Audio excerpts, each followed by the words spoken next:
Hello बच्चों तो हम लोग आ गए एक नए वीडियो में और आज हम लोग इसमें जानेंगे फिर से सब्जेक्टिव क्वेश्चन जो कि क्लास 10th का साइंस का सब्जेक्टिव क्वेश्चन चल रहा है जिसमें आज तीसरा क्लास है। और आज इसमें हम लोग 10 क्वेश्चन देखेंगे जो कि बेहद इंपॉर्टेंट है और ऐसे आप लोग डेली क्लास करते रहेंगे पढ़ते रहेंगे तो आप बहुत बेहतर करेंगे। और फिर से मैं बोल रहा हूँ, अगर सब्जेक्टिव क्लियर करना है तो डेली हमारे क्लास की जो जो क्वेश्चन बताया जा रहा है उसको आप नोट डाउन करके रिविजन करिए। और ऑब्जेक्टिव क्लियर करना है तो आप लोगों को मेरे शॉर्ट वीडियो को देखना होगा जिसमें आप लोग को ऑब्जेक्टिव क्वेश्चन बताया जाता है। अगर सारी ये वीडियो देखते रहते हैं सब्जेक्टिव का भी और ऑब्जेक्टिव का भी तो ऐसा एक भी क्वेश्चन नहीं आएगा जो कि बाहर से आ जाए। तो आइए हम लोग शुरू करते हैं एक एक प्रश्न और देखते हैं कि क्या है प्रश्न। और बेहद इंपॉर्टेंट है बाबू, इसको रिवीजन कर ही लेना है। तो आइए, जिसमें से आप लोगों को देख रहे हैं कि 20 नंबर क्वेश्चन तक हम लोग आ गए हैं, जिसमें से 20 नंबर क्वेश्चन जो दिखाई दे रहा है ये है समंजन क्षमता क्या है। तो समंजन क्षमता क्या है, देखिए, अभिनेत्र लेंस की वह क्षमता जिसके कारण वह अपनी फोकस दूरी को समायोजित कर लेता है उसे समंजन क्षमता कहते हैं। मतलब चाहे तो फोकस दूरी बढ़ा भी सकता है, चाहे तो फोकस दूरी घटा भी सकता है, उसी को हम लोग क्या कहते हैं, समंजन क्षमता कहते हैं। अगले क्वेश्चन पे आते हैं। अगला क्वेश्चन 21 नंबर क्वेश्चन जो है, विचलन कोण क्या है। तो देखिए, जो निर्गत किरण होती है और आपतित किरण की दिशा से एक कोण बनता है उसे हम लोग क्या कहते हैं, विचलन कोण कहते हैं। मतलब जो निर्गत किरण जाती है और फिर वहां से आपतित किरण गुजरती है तो उन्हीं दोनों के बीच में जो कोण बनता है उसको हम लोग क्या कहते हैं, विचलन कोण बोलते हैं। ये भी बहुत ज्यादा इंपॉर्टेंट है। अगला आते हैं अगले तीसरे क्वेश्चन पे। ये जो 22 नंबर क्वेश्चन है जिसमें दिया गया है प्रिज्म कोण क्या है। तो प्रिज्म कोण क्या है, दो पार्श्व फलकों के बीच के कोण को हम लोग विचलन कोण कहते हैं। मतलब दो पार्श्व फलकों के बीच जो कोण बनता है उसी को हम लोग क्या कहते हैं, विचलन कोण कहते हैं। बहुत बढ़िया। अगले प्रश्न पे आ जाते हैं जिसमें से आप बाबू देख रहे हैं। अगला प्रश्न क्या है कि आकाश का रंग नीला क्यों होता है। तो देखिए, आकाश का रंग नीला क्यों होता है।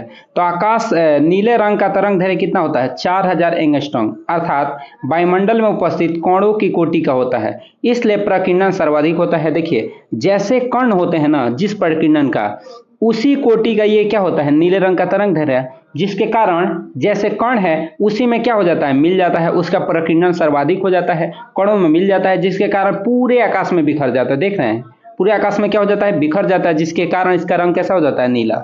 मतलब फिर से, ये नीले रंग का तरंग दैर्घ्य 4000 एंगस्ट्रॉम होता है, अर्थात वायुमंडल में उपस्थित कणों की कोटि का होता है, इसलिए इसका प्रकीर्णन सर्वाधिक होता है। मतलब कणों के कोटि का होता है तो ये पूरे वायुमंडल में चारों तरफ फैल जाता है और फैल जाने के कारण ये होता है कि आकाश का रंग कैसा दिखाई देने लगता है, नीला दिखाई देने लगता है। बहुत बढ़िया। अगले प्रश्न पे आ जाते हैं। अगला प्रश्न क्या दे रखा है कि दूर बिंदु और निकट बिंदु क्या है। तो देखिए, पहले हम लोग पढ़ने जा रहे हैं दूर बिंदु। तो दूर बिंदु क्या है, वह न्यूनतम बिंदु, वह दूरतम बिंदु जिस तक कोई नेत्र वस्तुओं को सुस्पष्ट देख सकता है। मतलब जितनी दूरी तक हम आंखों से सुस्पष्ट वस्तुओं को देख सकते हैं उसी को हम लोग क्या कहते हैं, दूर बिंदु कहते हैं। और एक बात और याद रखिएगा कि दूर बिंदु जो होता है मनुष्य क्या, वो होता है अनंत। कितना होता है, अनंत। इसको भूलना नहीं है, इसको नोट डाउन कर लेना। कभी कभी पूछ देता है कि मनुष्य के नेत्र का दूर बिंदु कितना होता है, तो दूर बिंदु कितना होता है, अनंत होता है। इसको भूलना नहीं है। अगला आते हैं जिसमें दिया है न्यूनतम दूरी क्या है। तो देखिए, वह न्यूनतम दूरी जिस पर रखी कोई वस्तु बिना किसी तनाव के सुस्पष्ट देखी जा सके उसे निकट बिंदु कहते हैं। मतलब हम क्या, कोई भी चीज को देखते हैं तो 25 सेंटीमीटर से दूर रखेंगे तभी देख पाएंगे। अगर 25 सेंटीमीटर से नजदीक लाते हैं ना तो हमारे सर में दर्द होने लगेगा। आप ऐसा करके देखिए। और आपको ये भी याद रखना है कि निकट बिंदु मनुष्य के लिए कितना होता है, तो 25 सेंटीमीटर होता है। इसको भूलना नहीं है। बहुत ज्यादा एग्जाम में आता है ये कि मनुष्य के नेत्र के लिए निकट बिंदु कितना होता है, 25 सेंटीमीटर। और मैंने अभी बताया दूर बिंदु कितना होता है, तो दूर बिंदु आप लोग को याद रख लेना है, अनंत होता है। दूर बिंदु कितना होता है, अनंत। और निकट बिंदु कितना होता है, 25 सेंटीमीटर। अगले क्वेश्चन आते हैं। अगला क्वेश्चन क्या है, मोतियाबिंद। मोतियाबिंद क्या है, इसका निवारण बढ़ता है। देखिए, कभी कभी अधिक आयु के कुछ व्यक्तियों के नेत्र का क्रिस्टलीय लेंस दूधिया तथा धुंधला हो जाता है, इस स्थिति को मोतियाबिंद कहते हैं।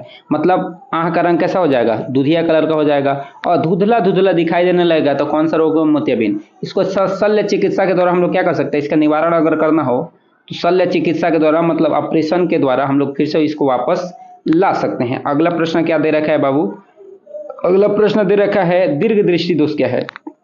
इसी को हम लोग बोलते हैं दूरदृष्टि दोष। दीर्घ दृष्टि दोष को ही हम लोग क्या बोलते हैं, दूरदृष्टि दोष। तो क्या होता है, वैसा दृष्टि दोष जिसमें दूर की वस्तु को तो हम देख लेंगे परंतु निकट रखी वस्तु को स्पष्ट नहीं देख पाते हैं। मतलब याद रख लेना है, दूरदृष्टि दोष मतलब क्या, जिसमें दूर की वस्तु दिखाई देगी और निकट की दिखाई नहीं देगी, उसको हम लोग दीर्घ दृष्टि दोष या दूरदृष्टि दोष कहते हैं। इसी तरह मैं बता दूं निकट दृष्टि दोष के बारे में। निकट दृष्टि दोष क्या होता है, जिसमें हम लोग निकट की वस्तु को स्पष्ट देख पाते हैं लेकिन दूर की वस्तु को स्पष्ट नहीं देख पाते, उसको निकट बोलते हैं। और दूर किसे कहेंगे या दीर्घ किसे कहेंगे, तो दीर्घ हम लोग किसे कहेंगे जिसमें दूर के दिखाई देगा और नजदीक दिखाई नहीं देगा।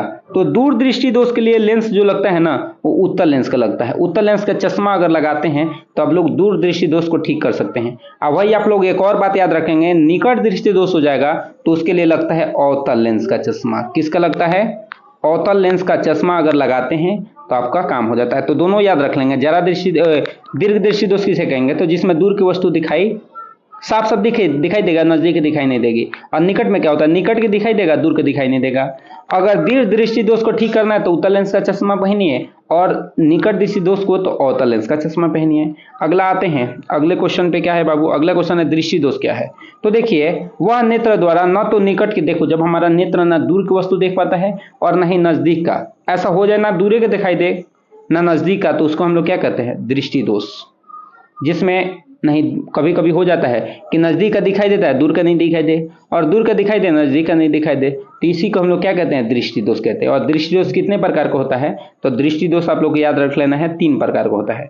एक है निकट दृष्टि दोष, दूसरा है दीर्घ दृष्टि दोष और तीसरा है जरा दृष्टि दोष। तो मैं एक और बात बता दूं, निकट दृष्टि दोष को हम लोग क्या बोलते हैं, एक और नाम है निकट दृष्टि दोष का नाम क्या है,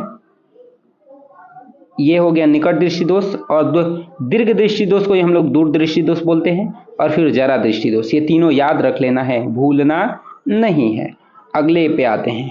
अगला क्वेश्चन क्या दे रखा है बाबू, तारे क्यों टिमटिमाते। तो देखिए, तारे हमसे बहुत दूर हैं, जिससे तारे से जो प्रकाश आता है तब वायुमंडल में कई परत हैं और उनसे गुजरता है तो उसका प्रकाश कभी तेज कहीं पे आता है और कहीं धीमा आता है। और ऐसा करने से जो पृथ्वी पर प्रकाश पहुंचता है ना, तो कभी तेज पहुंचता है और कभी धीरा पहुंचता है, जिसके कारण होता यह है कि तारे टिमटिमाते हुए नजर आते हैं। तारे क्या होते हैं, टिमटिमाते हुए नजर आते हैं। इसी के साथ ये चैप्टर क्या हुई है, यहाँ पे क्वेश्चन क्या होता है खत्म। तो हम लोग क्या आज हम लोग कितने क्वेश्चन, 8-9 क्वेश्चन हम लोग आज देख लिए हैं। आप लोग इसको अच्छे तरह से रिवीजन करते हैं, पढ़ते हैं, तो आप बेहतर ही बेहतर करेंगे। और ऐसे ही अगर वीडियो को फिर पाना चाहते हैं, हमारे चैनल को सब्सक्राइब कर लीजिए और वीडियो को लाइक भी कर देना है और कमेंट भी कर देना है। और वीडियो को जितना शेयर करेंगे उतना बेहतर होगा। आप लोगों का सपोर्ट ही सब कुछ है। चलिए, तब तक के लिए धन्यवाद। इसके साथ मिलते हैं अगले वीडियो में, तब तक के लिए जय हिंद।